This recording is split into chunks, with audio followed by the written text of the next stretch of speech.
Conditions may apply. By CinnamonPinecones. Read by Distracted by Books. Chapter 60. Oh no, there's two of them. Hitoshi was really trying to chill out about what happened with Midoriya, but he just kept getting angrier and angrier.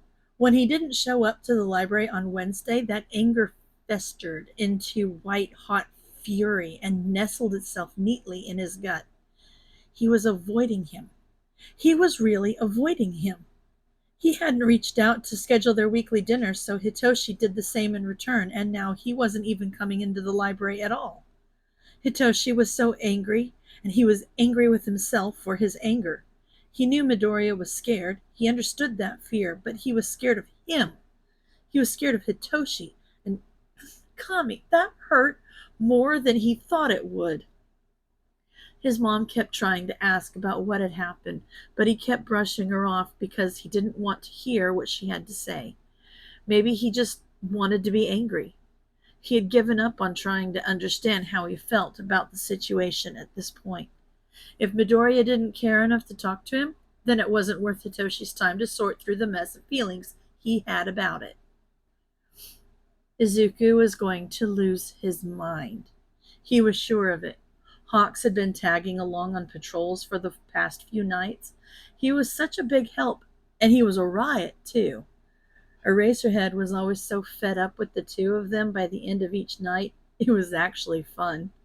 Plus, they caught like 3 times more people each night because Hawks had his eyes on everything. Honestly, it was kind of exhausting. The normal downtime they had between arrests was becoming shorter and shorter, which was probably for the best because it saved him from laying awake once he got back to the stairwell, thinking about how royally he had screwed up with Shinso. He still hadn't texted, but neither had Izuku, and he was too much of a coward to go into the library. He was avoiding him, and Shinso was doing the same in return, and he couldn't even blame him. The more he thought about it from Shinso's perspective, the more he felt like an absolute prick. He told him that he wasn't scared of him, that he trusted him, and he meant it, in a way. He wasn't scared of Shinso for the reasons he was worried about. He was just scared of losing him, and he did trust Shinso. He trusted him more than pretty much anyone, but that didn't really mean much at the end of the day. So from Shinso's perspective, he lied straight to his face about trusting him and not being afraid of him. Then he ran away like a dog with its tail between its legs and has been avoiding him ever since. Kami. He never should have tried to make a friend to begin with. He was clearly crap at it. What was he thinking? Friday night came around and it was their scheduled break night. Usually he would be having dinner at the Shinso's tonight, but, well, not this week. This week, against Eraser's prior requests, he was suiting up and sweeping the warehouse district. They told themselves that they wouldn't interfere with anything unless someone's life was on the line, but that didn't make them feel much less guilty about betraying Eraser's trust. But, well, apparently that was his specialty. They could have done this search on patrol with Hawks and Eraser, but Ivy didn't want Hawks anywhere near their stairwell. If they gave him free rein to search the area, there's no way that he wouldn't find it. And while he wouldn't necessarily know that it was Ivy's stairwell, that was still a little too close to home for them to be willing to risk it. No, they definitely couldn't risk that. So here they were on a Friday night, going out alone. It had been such a long time since they did this, it felt strange and off-putting to walk around knowing that no one had their back. They didn't like it, but they pushed on regardless. This had to be done. They conducted a very thorough sweep of the area directly surrounding their warehouse. They went inside each and every dilapidated building and searched for any signs of life. Thankfully, there was nothing. Most of the buildings around his weren't in much better shape. It must be the oldest part of the district. Moving out further, there were a few people camped in the less decrepit buildings. While the windows were still almost all broken, they still provided much more reliable shelter than something that looked liable to fall over at a moment's notice. They did their best not to disturb anyone and moved along. With Eraserhead not there to tell them to go home and get some sleep, they stayed out until the sun started to peek its way over the horizon. They had thoroughly searched a full quadrant of the warehouse district, and they were certain that there was nothing of note to be found there except for a tiny little marijuana farm being cultivated on the roof 4 blocks down from their place. But they didn't really care about that. When they finally got back to their stairwell, DJ gave a disgruntled meow and glared at him for being late.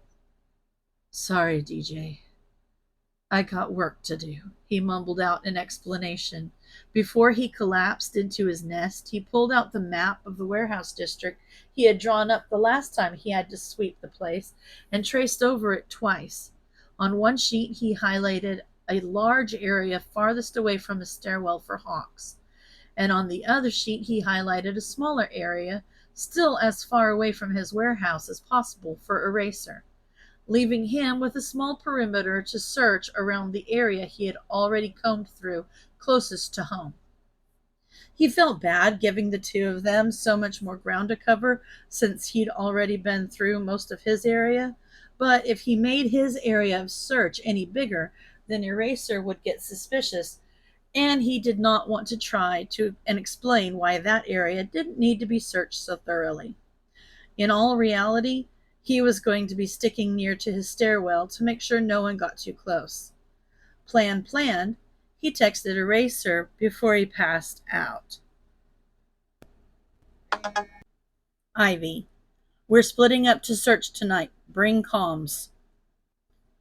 Izuku didn't wake up until 2 p.m. that afternoon, and he only woke up then because DJ in her 20-some-pound glory decided that loafing ass end to Izuku's face right on his chest would be a very comfortable place to sleep. He was slowly drawn back to consciousness by the fact that he was definitely not getting an appropriate amount of oxygen in his lungs, and there was something very fuzzy and tickly invading his nostrils with each flick of DJ's tail. He earned another disgruntled meow from her as he spittled and spat cat fur still connected to her tail out of his mouth and pushed her off of him. DJ, what the hell? Are you trying to kill me? He complained as he rolled over and took a deep breath or two. Don't look at me like that. You're heavier than a damn bowling ball. You can't just lay directly on my diaphragm while smothering me with your tail and expect me to be chill with it, he complained groggily when he turned on the lights to see her glaring at him. She was not impressed by his excuses for disturbing her sleep if the way she stalked to the far end of the stairwell and laid back down, all the while giving him the stink eye, was any indication. You're such a drama queen, he shot back as he rolled his eyes at her. He rubbed the sleep from his eyes and groaned when his hands came back black. He didn't wash it off last night, but he was going to go out again tonight, and he didn't have anywhere to be, so he figured he'd just leave it and reapply before he left. Pulling out his phones, he still had no messages from Shinso, but there was one from Eraser, just a simple okay, to confirm he would bring what they asked for. He had 8 hours to kill. His homework wouldn't take nearly that long, plus then he really would have nothing to do tomorrow. Usually he'd hang out with Shinso. Kami, this sucked so much, but what the hell was he supposed to do? How is he going to talk himself out of this one? Maybe he should just go back to the library on Monday like nothing happened. Maybe Shinso would play along. That didn't seem likely. DJ, why does my life have to be such a mess literally all the time? He asked as he laid on his back staring up at the ceiling. She didn't have an answer for him. He spent a few hours trying to figure out why the jigsaw still smelt like electrical burning every time he turned it on. But after he flipped the brakes on the generator for the third time, he decided it wasn't worth it. It would work until it caught fire or exploded, and that was a problem for later him. At some point during the flickering lights show, DJ forgave him for waking Her Highness up and curled up next to him as he worked on his homework. He ended up finishing it, even though he wanted to save something to occupy his time tomorrow, but that was a problem for later him as well. After getting bored of dozing with DJ, he decided he might as well practice with his throwing knives. He was getting very good at it. The pallet board target he constructed was a good halfway through the process of being turned into wood chips, and he had to add a new board to the center because his aim was getting so good that he had chipped away the bullseye completely. He had started practicing his throws while moving and jumping around for the past few months, and his aim was still pretty darn good. He'd stopped practicing with Eraser there because it was just a waste of his time. Izuku hadn't needed corrections on his form for ages, so he practiced on his own time. He should probably check back in with him and see if he was, quote, approved to start taking them on patrols, because the way Hawks used his feathers gave him plenty of ideas on how to use his knives. They weren't nearly as versatile, but they would still be extremely helpful. After a very long 8 hours of ignoring his own thoughts to the best of his ability, he headed out, shooting a goodbye to DJ before he left. "Why are we calling a search party now? Did you get a lead?" Eraser asked immediately as they crested the ledge onto the roof. Of course he had to ask. "No lead. Just a feeling they might have set up shop in the warehouse district like the meth lab last June. There's too much real estate and not enough supervision or even random traffic to deter people from setting up shop there.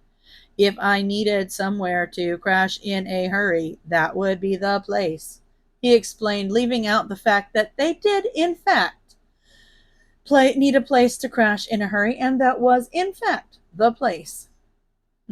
Probably a good bet. We can cover a lot of ground with Hawks, too," Eraser thankfully agreed without question. "Exactly my point," they said, trying not to sound too relieved as they handed him his map.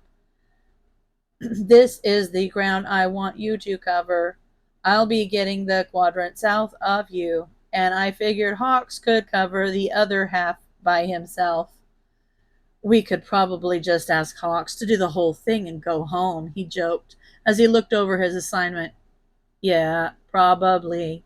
But I figured if he found something, it would be better if we were all here." Was the only answer Eraser had for that as he stuffed his mouth full of onigiri. Hawks touched down at their secondary meeting location on Block 28. They may trust him a bit more now, but they didn't trust him that much. Exactly when he asked them to show up, like he always did. It was practically teleporting with how fast he could fly. "This is for you, Hawks," Ivy announced as they handed him his map.